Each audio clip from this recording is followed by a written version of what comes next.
making a terrible mistake. I suppose we should say goodbye. We stay here where we've always been. And there is only one thing we say to death.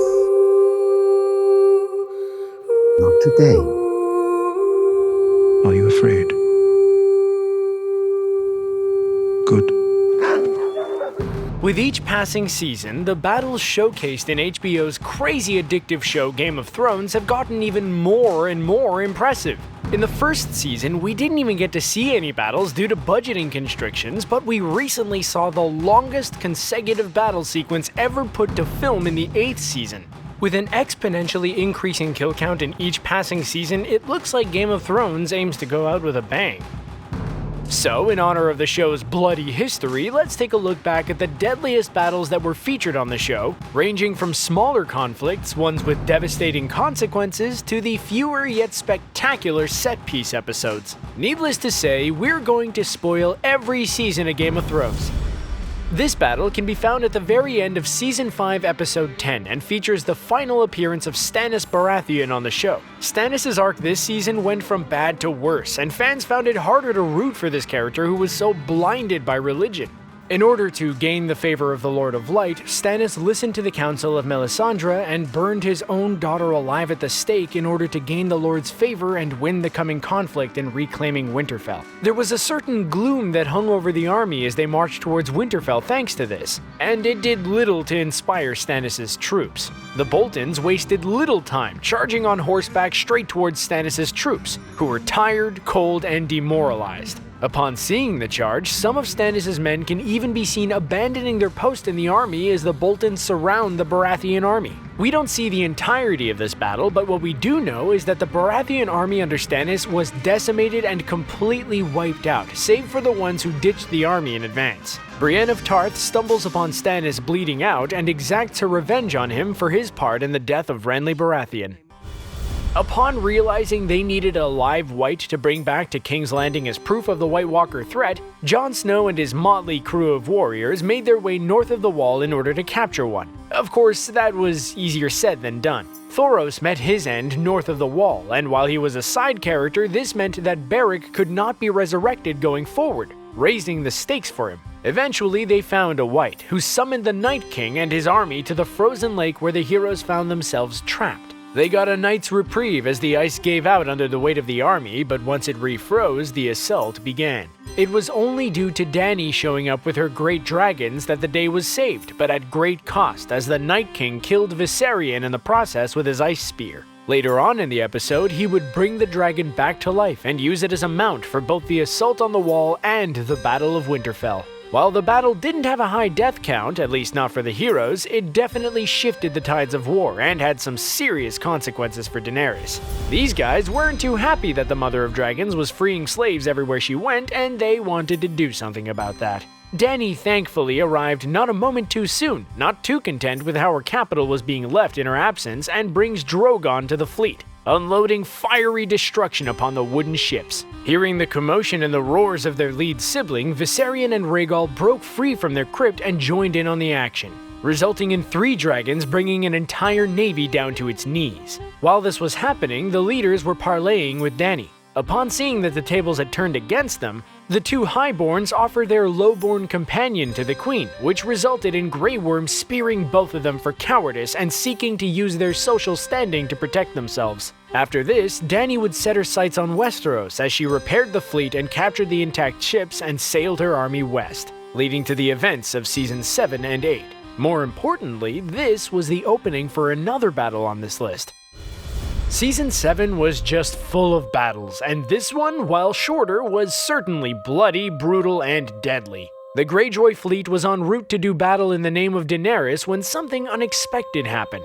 They were attacked by another Greyjoy fleet. Season 6 introduced us to another antagonist, Euron Greyjoy, Theon and Yara's uncle, and he was a menace from the get-go. In this battle, his forces set Yara's flagship on fire to start, then Euron decided to board the burning vessel, showcasing just how insane this character actually is. His forces utterly wasted Yara's Greyjoy and Dornish fleet in a matter of minutes. By the time this battle was done, the Sand Sisters were all dead, Yara and Ilaria were captured, and Theon fled in fear. The whole attack really set Dany back and was the beginning of a turning point in the war where the odds would begin to stack against her. This may be a short battle, but it's one of the deadliest and most effective battles in the entire show. Euron may be the worst, but he got things done in just a few minutes, and he did it in such an insane manner that we now have to take him as a credible threat in the episodes to come. This was the first time we saw how terrifying the Whites and the White Walkers could be, and the first time we saw just how powerful the Night King really was. Jon Snow, Tormund, and others ventured to Hardhome, a wildling settlement north of the Wall, urging them to seek refuge at the Wall for their own protection. As if on cue, that dread Jon was talking about came knocking, and the army of the dead came to attack the settlement. The army of the dead attacked quickly and relentlessly, showing no mercy or quarter. In fact, they just didn't stop at all, attacking like a tidal wave on the remote village. There were literal avalanches of whites falling from the mountain as the vast numbers lay waste to Hardhome. Jon and Tormund and a few boats full of survivors had no choice but to flee due to the bloodbath and the sheer number of whites attacking. It was all just a preview for what would come in Season 8. It got worse though, as we learned that all of those who did die, and there were many, were all brought back to life by the Night King and they joined his army, increasing his ranks and the threat at the same time. This was the first time we really got to see the power of the dragons get unleashed, and Daenerys only brought one of them to this particular battle. Upon learning that the siege of Casterly Rock was nothing more than a ruse, Dany decides she's gonna play by her own rules and forego the wisdom of her advisors, taking Drogon into battle along with the Dothraki horde to attack the Lannisters and their gold. What followed was an insane set piece that saw the dragon flying over the caravan and dropping fire on it that harkened back to the Vietnam War and the Americans' use of napalm. Drogon and the Dothraki utterly destroyed the Lannisters' forces, and the whole experience changed Jaime's outlook on the war as a whole, urging his sister that they cannot win the war now that he has first-hand experience of how powerful the dragons and her army really is. And that was only a fraction of her total force. When the Dothraki first charged, we didn't see them at first. Their numbers were so large that the Lannisters heard their war cries and horses from over the ridge long before they came into view. Then the dragon followed behind it, striking fear into the hearts of everyone facing Dany's troops, including the audience who is now starting to root for Jaime. While Season 1 of Game of Thrones had no battles due to a limited budget, the show's popularity soared, and as such, the budget was seriously increased by the time the second season arrived. Thankfully, that allowed the filmmakers to successfully recreate the Battle of Blackwater Bay from the second book. Directed by Neil Marshall, this battle really raised the bar for what the show could deliver. Stannis Baratheon and his troops began their attack on King's Landing in hopes of taking the throne away from his nephew, as Stannis believed he was the rightful heir to the throne and not his nephew. Under the direction of the mysterious Melisandre, Stannis brought his fleet to King's Landing shores only to be met by the wit and excellent planning of Tyrion Lannister, Hand of the King. This episode was great, as there were heroes and villains on both sides, making it hard to pick a side. Tyrion utilized wildfire for the battle, sending a single unmanned ship into Stannis' fleet, leaking green wildfire fluid from the back. Thanks to a flaming arrow from Bronn, the whole thing ignited into a huge green fireball, decimating Stannis' army.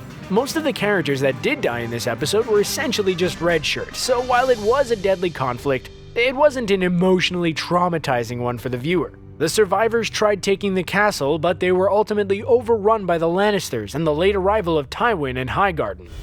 Season 4, Episode 9 brought us yet another grand-scale battle that hadn't really been seen on the show since the second season. After making his way back to the Wall, Jon began fortifying the defenses of Castle Black for an attack from the Wildling army, which had united under the leadership of the King Beyond the Wall, Mance Rayder. Directed by Neil Marshall, who also directed Blackwater, this battle was actually split into two parts. The first saw Jon Snow and the Night's Watch, which numbered around 100 strong, tackle the united wildling army of around 100,000. Giants were riding mammoths into battle, and ice from the wall splattered wildlings on the ground.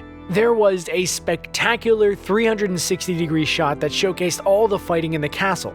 Thanks to the defenses of the castle and the wall, the Watch was able to not get totally annihilated. But characters like Pip, Gren, and Ygritte died in the process, not to mention antagonists like Styr and the capture of Tormund. On the second day, Stannis charged into the wildling camp with his army, laying waste to the wildling forces with his cavalry. The wildlings were so focused on the wall that their eastern flank was totally unprotected, allowing Stannis to make short work of the unprepared wildlings. In short, it was more a massacre than a battle. Seeing this, Mance ordered his troops to stand down and surrender. We do not kneel. The Battle of Winterfell was featured during the entire third episode of Season 8.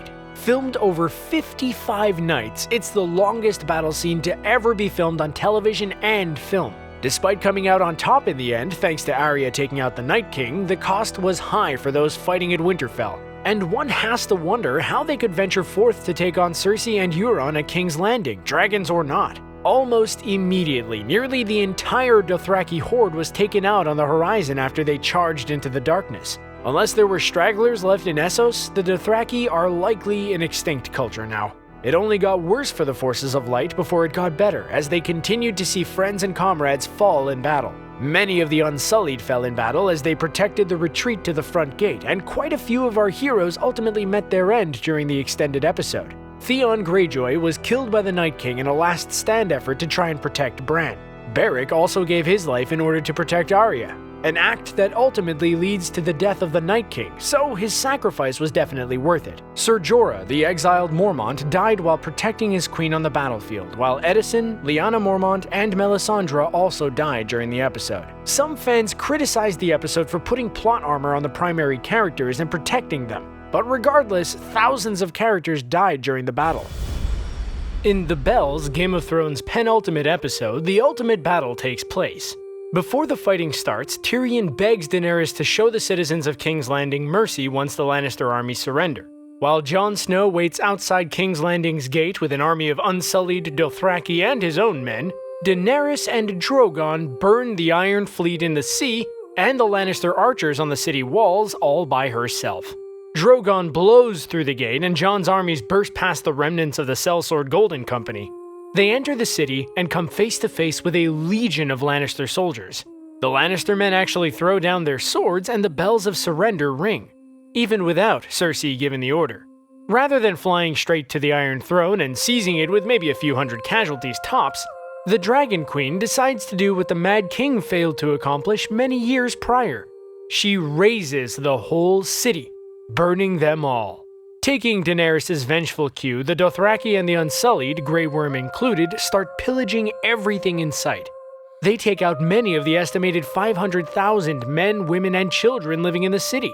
Director Miguel Sapochnik stages a brutal daytime battle that forever changed the way we viewed one-time hero Daenerys Targaryen and laid waste to the city she spent 8 seasons planning to conquer.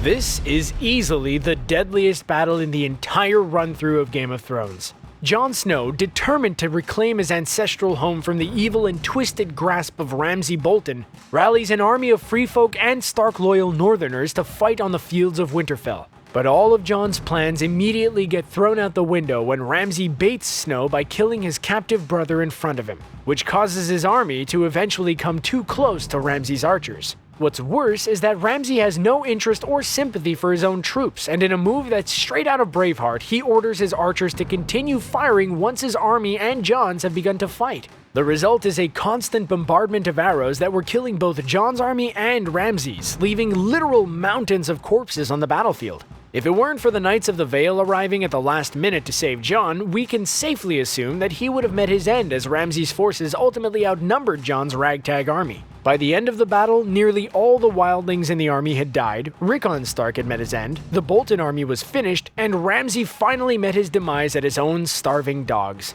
A nasty way to go. Those are our picks for the deadliest battles in Game of Thrones history. Which one do you think had the biggest impact on the world? Which was your favorite to watch? And who do you think will end up on the Iron Throne once the show comes to an end? Let us know what you think in the comments below, and be sure to like this video and subscribe to the channel for more videos like this in your playlist every day. Thanks for watching.